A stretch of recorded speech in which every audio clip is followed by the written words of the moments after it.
think it's hard, if not even impossible. And I think it's time that we start talking more about this. How can we take positive action, actually making the change in our lives? Because if I would ask you to keep your focus on your breath, don't think about anything else for 5 minutes, I doubt that anyone in this room would be able to do that. But if I would ask you to please raise your hand like this for 5 minutes, I think we all would be better able to achieve this. So it's really difficult to control our thoughts, and we have a better chance at controlling our actions, our behavior. Therefore, well-being is better built by positive action and not positive thinking. Also, we tend to look at ourselves as if we're these objective, rational beings that perceive situations in this objective manner, and we process information almost like a computer. I just take information in. But in reality, we're far from objective, and that's actually a good thing. Because if we would truly be able to process and perceive reality in all its nuanced complexity, we would be rather lost. It would be an overwhelming experience. So therefore, our brain have evolved several cognitive biases that helps us categorize and prioritize and sort information, making it more easy for us to navigate.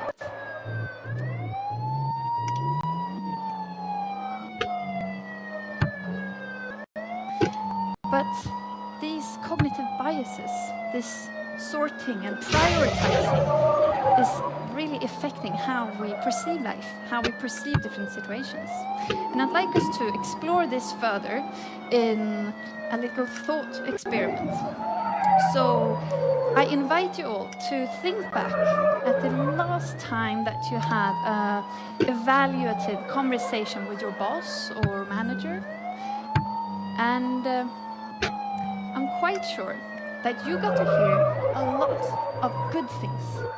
Things like how you contribute to the workplace. But I'm also quite sure that you got to hear something that you can improve with yourself, with your performance.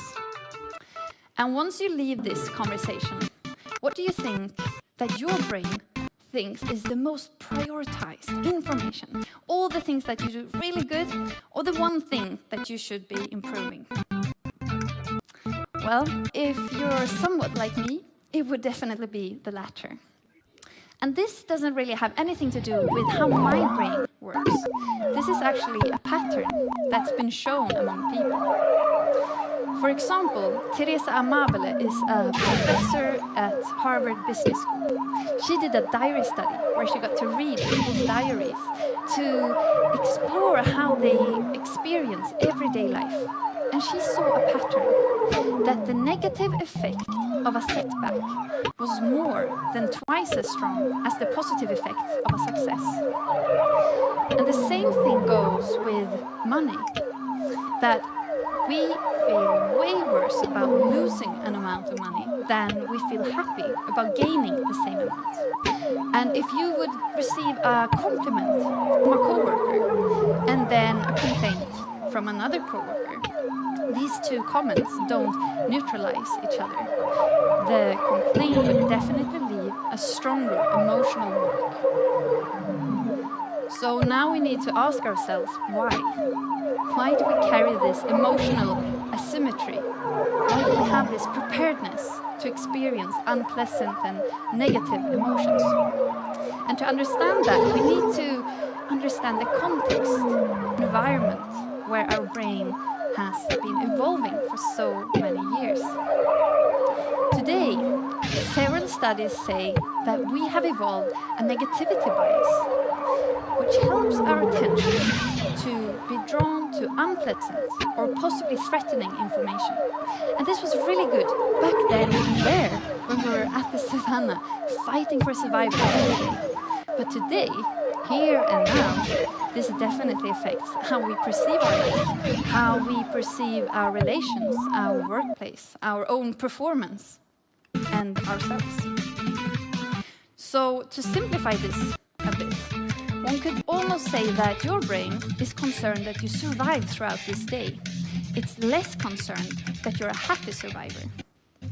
So by now we can understand that it's not strange that all of us sometimes feel anxious or tense or we worry. In one sense, we were built for this. But most of us, we long for this other kind of life with the meaning and the connection and the happiness. And I'm not sure that we can have one thing without the other, but there are definitely things and ways how we can cultivate happiness and build well-being. But this comes with good news and bad. The good news is that happiness is not something you find outside of yourself, and it's not something you have or don't have. It's a skill that we all can work on. But the problem is that we just don't do it. And this definitely applies for myself. This is the worst part of having written a book on happiness, because whenever I'm having a bad day, there's always someone who can do like, oh, haven't you read your own book, Katarina? You should know better. So I've learned that not even experts on happiness knows how to turn knowledge into action. And this is one of the reasons why me and a friend, we started a psychological gym where organizations and the teams and individuals could come and train these skills in order to create more happiness and well-being. Because we want to make psychological training as common as physical training. Because today we know so many things about how to eat properly and how to exercise to sustain physical health. But what would be the psychological version of a green smoothie or of doing 50 sit-ups? Is there really such a thing? And I would say yes, definitely. There's a lot of different exercises and things we can do, building healthy habits for ourselves. And I would like to present an example of this. So once you finished listening to this speech, when you're leaving this room later tonight, I'd like you to bring out your smartphone and text a kind, appreciative gratitude text to someone that you care for. And maybe you can just notice how that feels. And this is a good example of an exercise that I often do with leaders and teams. And just a couple of weeks back, I did this at a 2-day leadership conference. And later, I found out that one of the participants had texted his wife, writing, "I love you very, very, very much," which made the wife think, what are you doing at that leadership conference? And it just texting one person at one time, it won't change the world in any way. But turning this into a healthy habit over time can have a large impact. And to dedicate this habit to caring for your relationships might be one of the most powerful actions that you can take when it comes to happiness. So this might be the green smoothie that you've all been waiting for. According to several studies, having functioning relationships is as important, if not even more important, as exercising well and having a good diet. And this can even help us live longer. In a study from Harvard University, which began already back in 1938, researchers followed over 700 people to understand what it is that makes us flourish as people. So they followed these participants for decades, and in 2012, the results came. The researchers found that happiness doesn't come from wealth, it doesn't come from fame or working hard, it comes from relationships. And it's not about the number of friends that you have or whether or not you're in a committed relationship with a partner. They found that it's the quality of the relationship that counts. Being able to be vulnerable, listening, and sharing what's close to your heart. That's what matters. And by now, we know that forming good, healthy habits when it comes to physical training or or having a good diet, it takes dedication, it takes commitment. And I think we should approach psychological habits in the same way, and especially when it comes to relationships. So by now, we know the brain has this tendency to highlight the negative, and that this is really tricky to revoke just by positive thinking. It takes positive action. But some actions are more powerful than others when it comes to happiness. And investing your time and heart into the relationships around you, no matter if it's at work or with neighbors or with family or friends, this might be one of the most powerful things that you can do for yourself. And I'd like us to do this one more time. So can everyone reach out their hands? And I'm going to count to 3. And when I say 3, I want you to clap your hands. Okay? 1, 2, 3. Yay! Great. So we learn by watching others' behavior.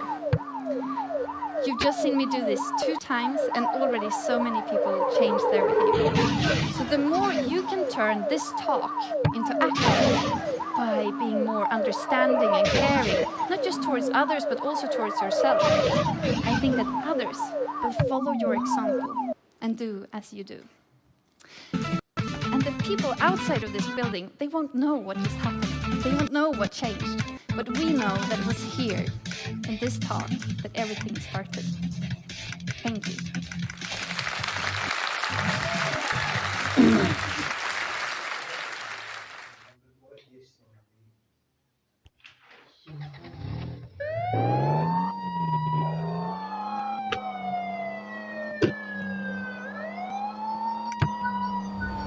Film भले खत्म हो गई है, लेकिन मजा तो अब शुरू होगा। जब जिंदगी बोरिंग हो जाए तो Fanta Fanta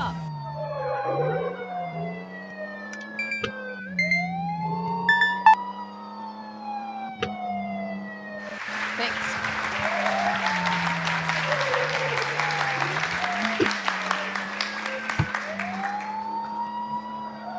Before this becomes a different kind of talk.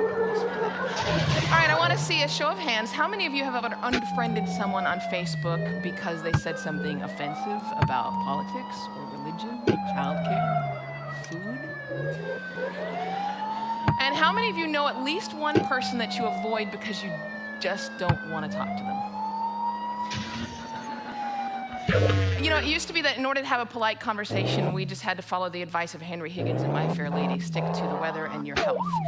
But these days, with climate change and anti-vaxxing, those subjects are not safe either. So this world that we live in, this world in which every conversation has the potential to devolve into an argument, where our politicians can't speak to one another, and where even the most trivial of issues have someone fighting both passionately for it and against it, it's not normal. Pew Research did a study of 10,000 American adults, and they found that at this moment we are more polarized, we are more divided than we ever have been in history. We're less likely to compromise, which means we're not listening to each other. And we make decisions about where to live, who to marry, and even who our friends are going to be based on what we already believe. Again, that means we're not listening to each other. A conversation requires a balance between talking and listening, and somewhere along the way we lost that balance. Now, part of that is due to technology, the smartphones that you all either have in your hands or close enough that you could grab them really quickly. According to Pew Research, about 1/3 of American teenagers send more than 100 texts a day. And many of them, almost most of them, are more likely to text their friends than they are to talk to them face to face. There's this great piece in The Atlantic. It was written by a high school teacher named Paul Barnwell.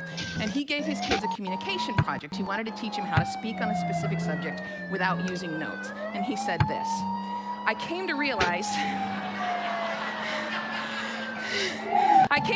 that conversational competence might be the single most overlooked skill we fail to teach. Kids spend hours each day engaging with ideas and each other through screens, but rarely do they have an opportunity to hone their interpersonal communication skills.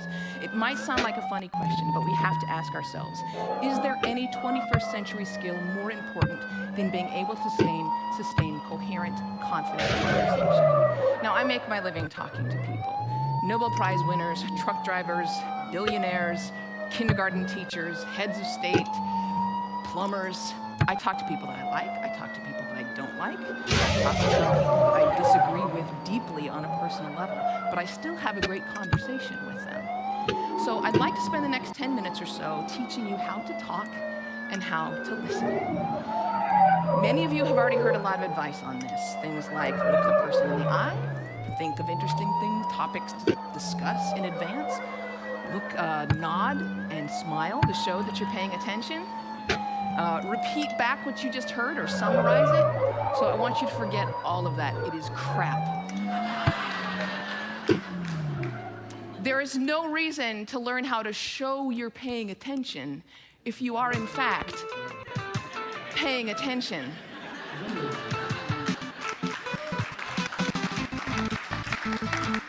Now, I actually use the exact same skills as a professional interviewer that I do in regular life. So I'm going to teach you how to interview people, and that's actually going to help you learn how to be better conversationalists. Learn to have a conversation without wasting your time, without getting bored, and please God, without offending anybody. We've all had really great conversations. We've had them before we knew it. The kind of conversation where you walk away feeling engaged and inspired, or where you feel like you've made a real connection or you've been perfectly understood. There is no reason why most of your interactions can't be like that. So I have 10 basic rules. I'm going to walk you through all of them, but honestly, if you just choose one of them and master it, you're already going to enjoy better conversations. Number one, don't multitask. And I don't mean just set down your cell phone or your tablet or your car keys or whatever's in your hand. I mean, be present. Be in that moment. Don't be thinking about your argument you had with your boss. Don't be thinking about what you're going to have for dinner. If you want to get out of the conversation, get out of the conversation. But don't be half in it and half out of it. Number two, don't punt the conversation. Boss, don't be in that moment, so whatever's in your hand. I mean, be present. Be in that moment. Don't be thinking about your argument you had with your boss. Don't be thinking about what you're going to have for dinner. If you want to get out of the conversation, get out of the conversation. But don't be half in it and half out of it. Number two, don't pontificate. If you want to just state your opinion without any opportunity for response or argument or pushback or growth, write a blog. Do you want to earn $2,400 a week by making YouTube work for you 100% on automatic? No, there's a really good reason why I don't allow pundits on my show, because they're really boring.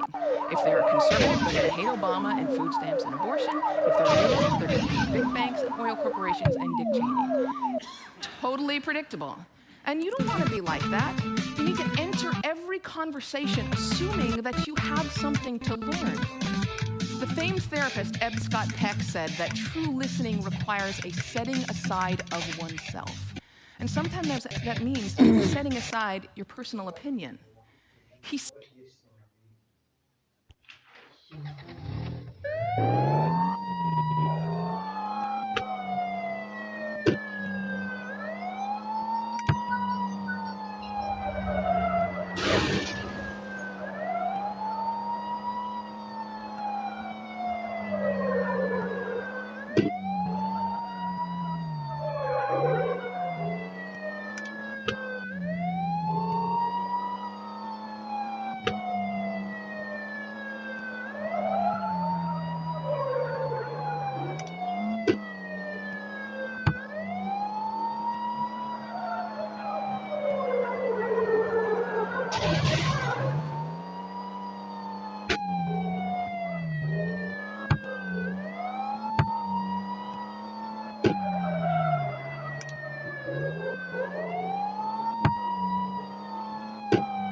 said that sensing this acceptance, the speaker will become less and less vulnerable and more likely to open up the inner recesses of his or her mind to the listener. Again, assume that you have something to learn. Bill Nye, everyone you will ever meet knows something that you don't. I put it this way, everybody is an expert in something. Number 3, use open-ended questions. In this case, take a cue from journalists. Start. Number 3, more and more like sense means listening requires a setting aside of oneself. And sometimes that means setting aside your personal opinion. He said that sensing this acceptance, the speaker will become less and less vulnerable and more likely to open up the inner recesses of his or her mind to the listener. Again, assume that you have something to learn. Bill Nye, everyone you will ever meet knows something that you don't. I put it this way, everybody is an expert in something. Number 3, use open-ended questions. In this case, take a cue from journalists. Start your questions with who, what, where, when, why, or how. If you put in a complicated question, you're going to get a simple answer out. If I ask you, were you terrified? You're going to respond to the most powerful word in that sentence, which is terrified, and the answer is, yes, I was, or no, I wasn't. Were you angry? Yes, I was very angry. Let them describe it. They're the ones that know.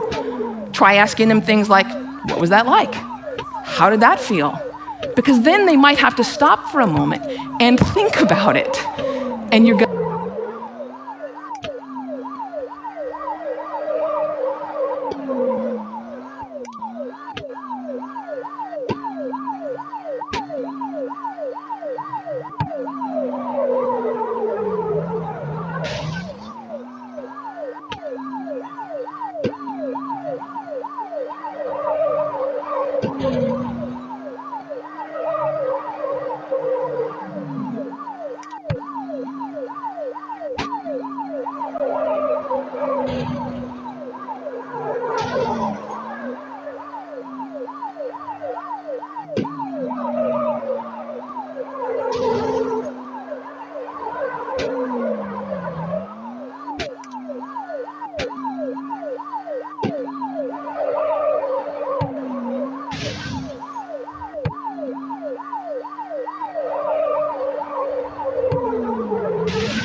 to get a much more interesting response. Number 4, go with the flow. That means thoughts will come into your mind, and you need to let them go out of your mind. We've heard interviews often in which a guest is talking for several minutes, and then the host comes back in and asks a question which seems like it comes out of nowhere, or it's already been answered. That means the host probably stopped listening 2 minutes ago because he thought of this really clever question, and he was just bound and determined to say that. And we do the exact same thing. We're sitting there having a conversation with someone, and then we remember that time that we met Hugh Jackman in a coffee shop. And we stop listening. We're just